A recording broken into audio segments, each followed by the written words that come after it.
Hey, what's up, YouTube? Got some work done. Got the fender out.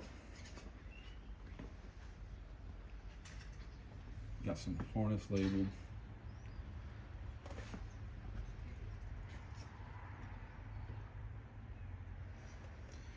Got the headers off. That took some work. Just gotta pull the back of this harness off from the back of the engine. Well, I did a lot of progress today. I got all this harness on the ground. That took a little bit to get out of here. Then we got everything from this side, the bulkhead going into the cluster and all that. That was a little weird getting out of there. I disconnected the harness on the transmission. I got it out, most of it. Got a little bit right here. Apparently the AC stuff's separate. And there's a chewed wire in there. This thing will focus. See that little pink wire hanging? Yeah. So I gotta figure out what that does exactly. Man, I gotta go through this. Yep, so I gotta see what I can do between this and getting a garage door, because it's pretty old. This is the pile of parts that I have pulled off so far. Header, serpentine, radiator, coolant tank, AC condenser over there, fender, all that stuff, water pump, alternator's hiding over there, shroud. So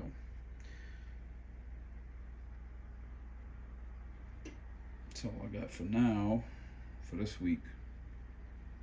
Doesn't sound like much, but it actually took a little bit to get all that. That's pretty much all I got for that.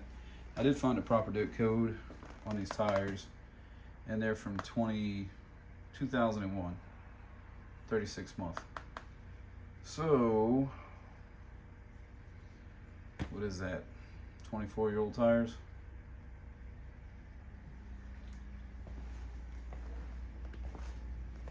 And that's all I got for today, for this week.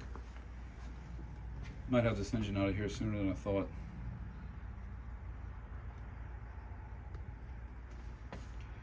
Yeah, see what I do next week.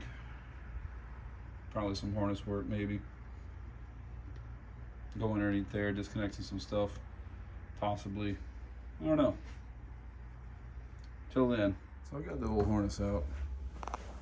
Over here, you have your computer connections. And this goes by the computer. I guess it's dash controls, I don't know. I don't think it's AC. I think it's got other things that goes to. Here's your bulkhead that goes through your firewall. I gotta figure out how that comes apart next. Maybe something simple. It may be made on there, I don't know yet. Down. This is up inside the fender well. You take that old fender well out and you get access to this. This is up here by the AC box. I left that intact for that reason. So from here to the AC box. This goes on your fender well. This was, I thought it was a map. Apparently it's not. It's also part of this. What next? What's next in line? I don't have it all laid out.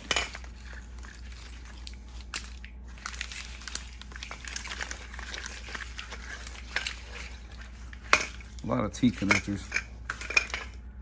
Yeah, I guess that doesn't actually, I really don't know how that is. Is this its own harness? Oh. I need to lay this out better. Yeah, it might only connect there, I don't know. This is your other side, your bulkhead that goes to your, next to your steering column, underneath your windshield wiper motor. So there's that. And then over there I got power steering sensor, engine temp sensor.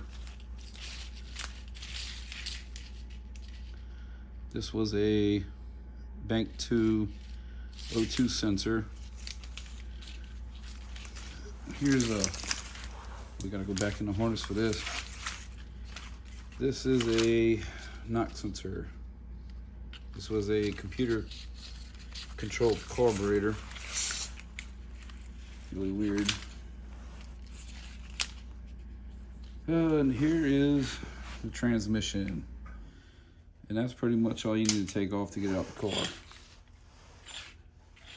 I say pretty much. I mean, there's a lot of stuff to take off. But it does come out in one piece. From here all the way to that connector.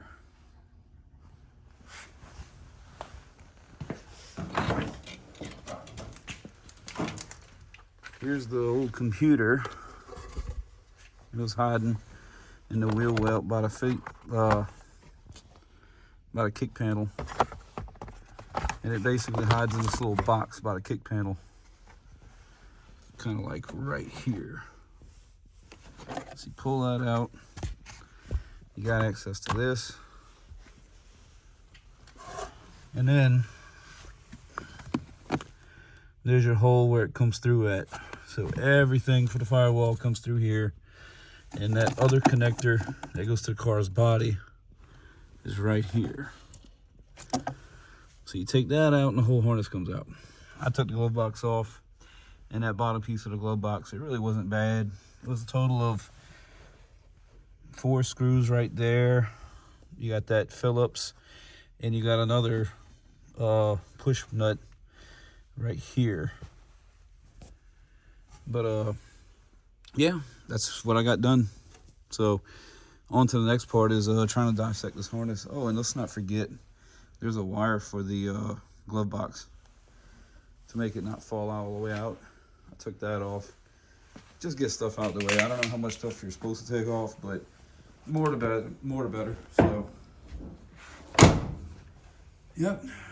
Next thing I got to do is start stripping this harness down and getting what I need out of it, depending what that might be. Obviously, I can keep this part of the harness. And this plug over here, this computer plug, I've got to try and integrate in with the 0411. Find out what I need there and what I don't need. As far as the AC, this harness, this plugs into the actual harness that I took out. But this is still in the car. I don't know where it's running to. Oh, it's back here.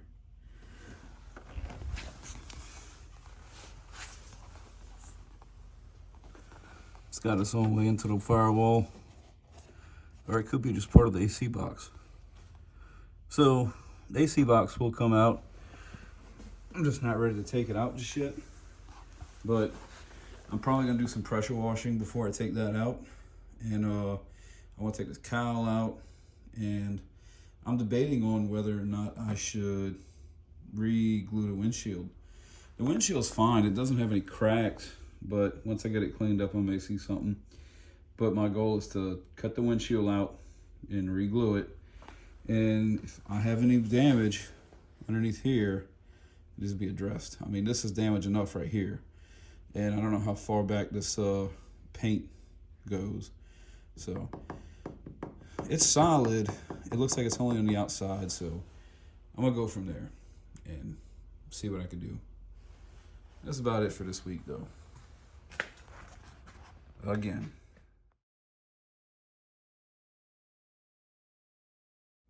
So this is the harness I have out of the car, and I've been labeling everything. So all your connectors are numbered and lettered. So this connector is actually lettered, and this connector is numbered. And you see I got all the numbers and the letters on this connector. But if I wanted to know something, I don't have this one labeled properly. So I just look at it, and that is T. So I found a website that has a diagram on it. Let's see where we at. So it's always positive, and apparently that one is a white green. That's always hot, and the canister purge solenoid is ground switched by the PCM. So there's that. So this always hot. Obviously it's got a pink wire. So with the pink wires, I took all that apart by, let me find an exposed pink wire. They were just the connection. Like, they were all bundled up. Like, I don't know if GM soldered these or just was a crimp. They're not copper, and it looks like it has solder on it. So all these had like a spot where they were all connected. So I went ahead and broke the connection, and this is what they are now. See, it's pink and black with a black stripe. That's my positive. And all my grounds are basically just, they had the same connector, the same style connection. You see it's just soldered, and all these grounds are black. So I wasn't afraid to take those apart without labeling, because that's pretty self-explanatory. But as far as getting these connectors out, I've been using this little screwdriver I got right here. And the way it comes in, I could do this with one hand, it'd be tricky, is that it comes in right here, and you want to press against the connector when you get it in there. It's a small slot.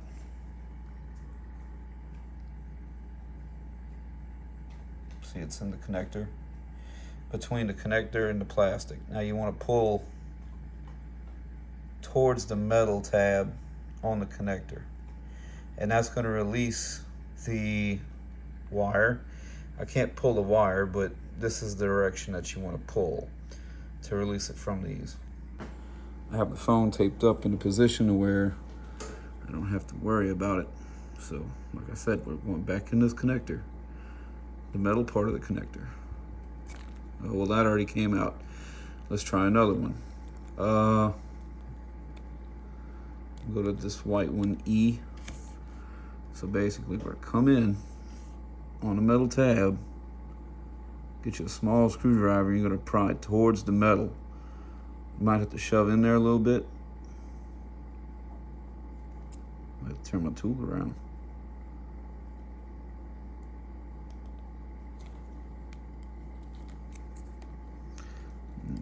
Now it's making me look crazy. All right.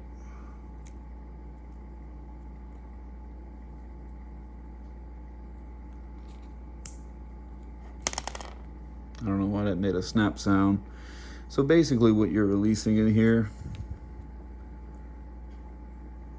all right, you see the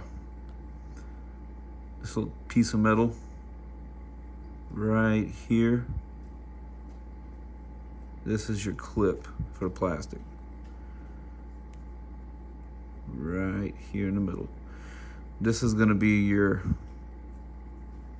part that goes on the computer connector, and that's how that goes. Let me do a couple more. It should be going a lot smoother than this. I don't have the proper connector release. Oh, there goes one. That's pretty easy. I guess once you get a feel for it, it's a lot easier. But definitely label everything before you do this, because you don't want to come back and say, man, where did that go? The wrong connector again. All right, there we go. Come in, push on it, comes right out.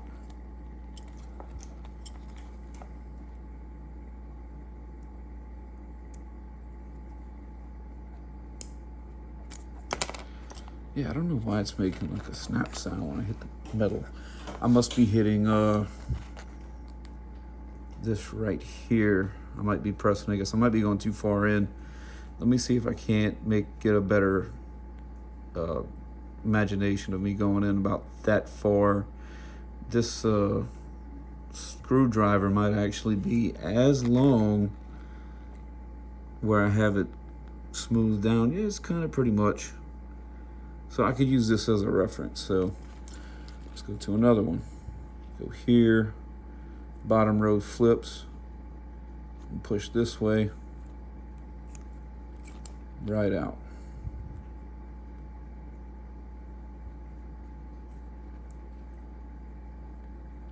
I actually want to take this harness and save it and probably use it for a later project. I might want to put a computer control carburetor on something else instead of this vehicle I got here. It's just, I wouldn't use it as something like a daily thing or something reliable like I'm doing for this El Camino, but just to play around with, it's probably going to be interesting.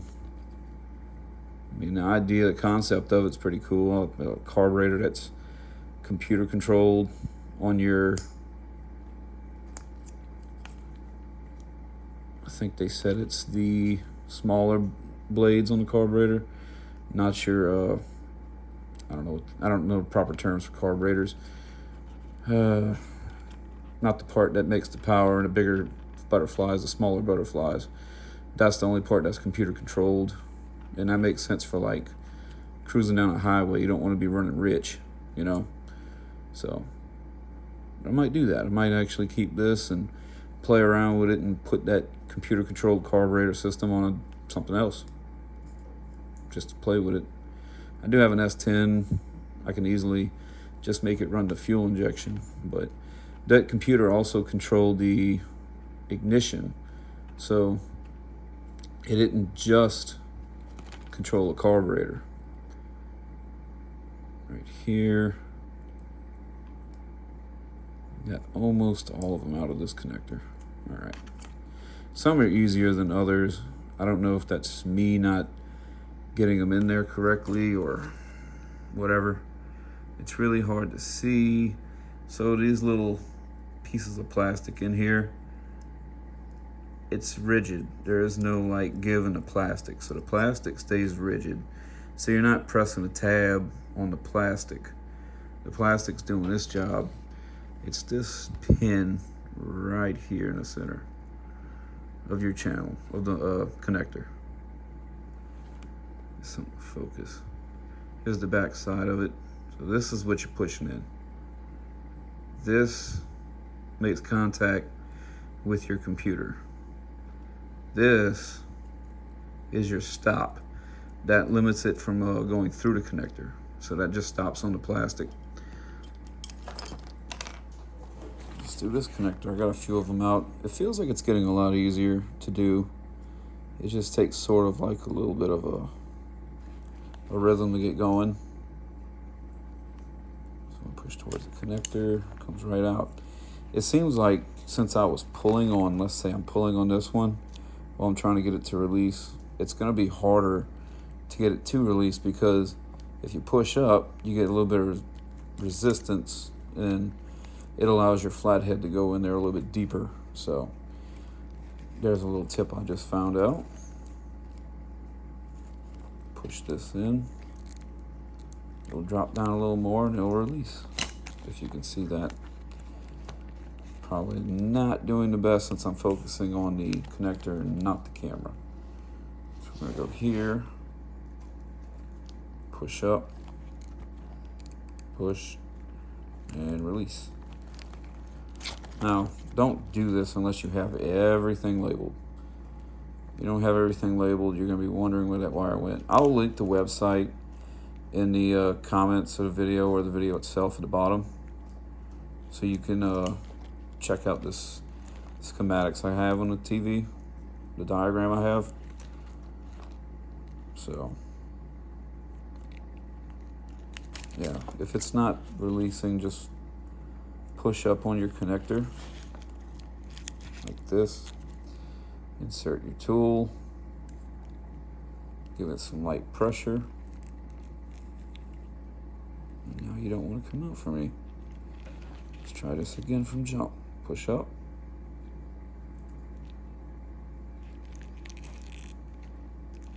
Give it a little bit of pressure in the right spot.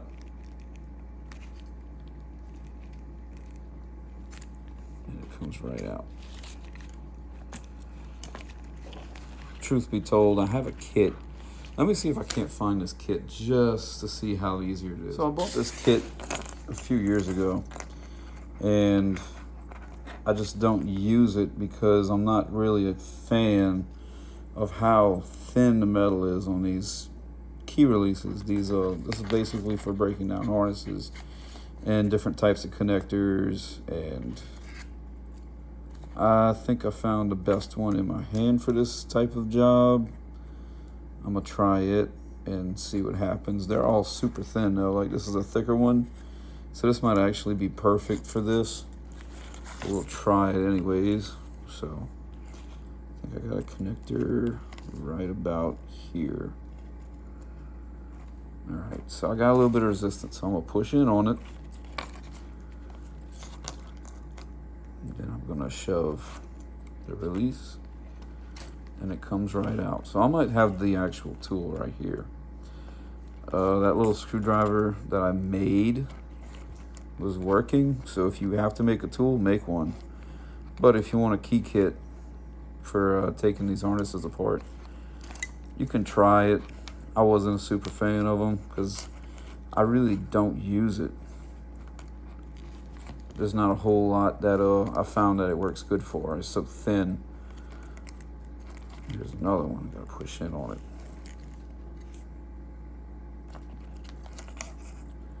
But for this instance, it looks like it's working out.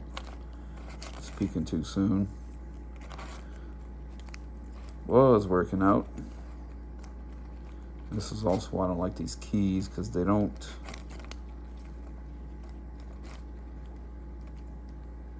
just not thick enough. I must be in the wrong hole. I was on the wrong wire. Huh? Okay. Blame the operator now. All right.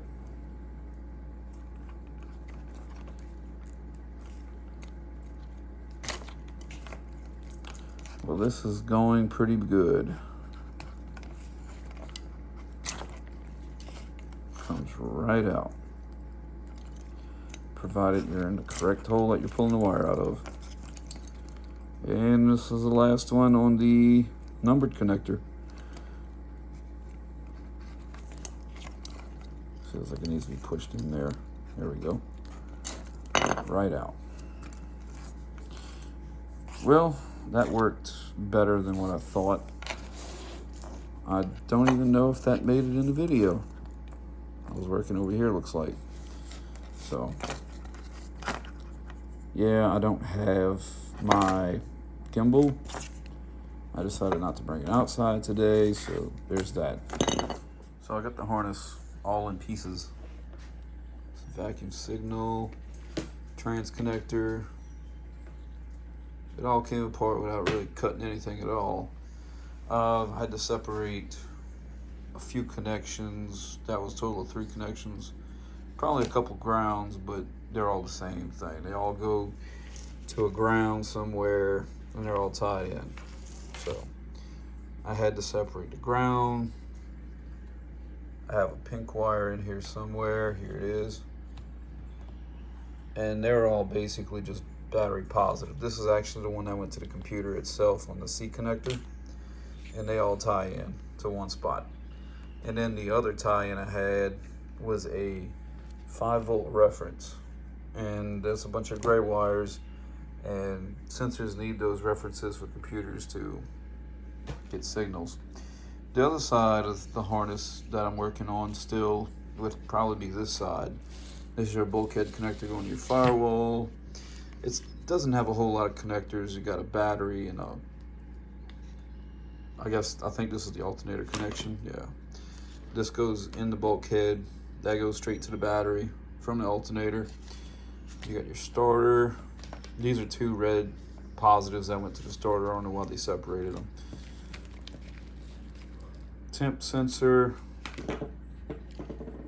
This went to the old ignition coil. This is what is this? Air solenoid. I don't need these. So, but I do think I need this. It's basically just a relay, an A87 relay. Another thing I got to figure out is the old oil pressure switch. So basically there's no pressure sensor. It just throws a light on if you have low oil pressure or not. Everything else is separated except for this part right here. And this part actually attaches to the AC, so I gotta figure that out. This is the harness that goes underneath the glove box to the car. Labeled all that, and it seems like a lot of it just goes back to the PCM. Lamp driver, that's one I'm interested in. I'm gonna tie that in with the 0411. That's gonna be my check engine light. Park neutral switch, labeled it. ECM battery memory. Diag lead. I don't know, I thought these cars, I don't know if they have a diag system on them or not. Vehicle speed sensor. What was this? This was the B that connects to this. This was another air switch, and that goes into the car. Clear A. So there's two I don't have in this connector, and they're on the trans harness right here. It's clear H and clear P. But I don't know what I'm doing with that yet. Everything else is all in pieces though. The entire harness. Like, if I need to go ahead and put it all back together, I can, but I'm not using that old computer. I'm going with 0411. I guess the next step is to get the 0411 out and figure out what I do and don't need, because I feel like I hit a wall here maybe, and I gotta see what goes where. A lot of the stuff like the 0411 is ground switch, so if the 0411 commands the check engine light to come on with the ground switch, I got that figured out. But what kind of VSS signal it is to send to the computer to tell it the speed, well, actually, all that should be on the 0411 harness that I've got with the transmission. So it's gonna be some more figuring out of things. I don't know what I'm gonna do for the speedometer, for the car itself. The easy way out is just to do either the 2002 cluster or to use a digital cluster, and that would pick the signal up from the 0411.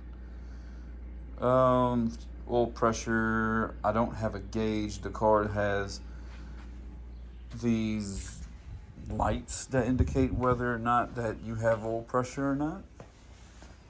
A few of them are dummy lights. They're not really gauges at all. We have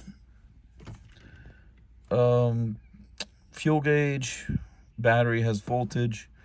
The temp gauge is, I think, a dummy light as well. I don't know how a temperature gauge can be a dummy light, but I gotta figure that out. And then you got this oil choke. So I'm guessing it comes on that harness when it detects that it's in choke mode, and it also comes on for no oil pressure. So I'm gonna have to figure that out. There's some things I gotta figure out. And that's all I got for now. So I guess the next project is to get this engine out of this car, and after that get the Silverado engine out and go from there. Another thing I gotta do is pressure wash it, of course. I gotta get the bulkhead and cover that hole in the firewall so I can pressure wash it without getting water in the car. Just one thing at a time.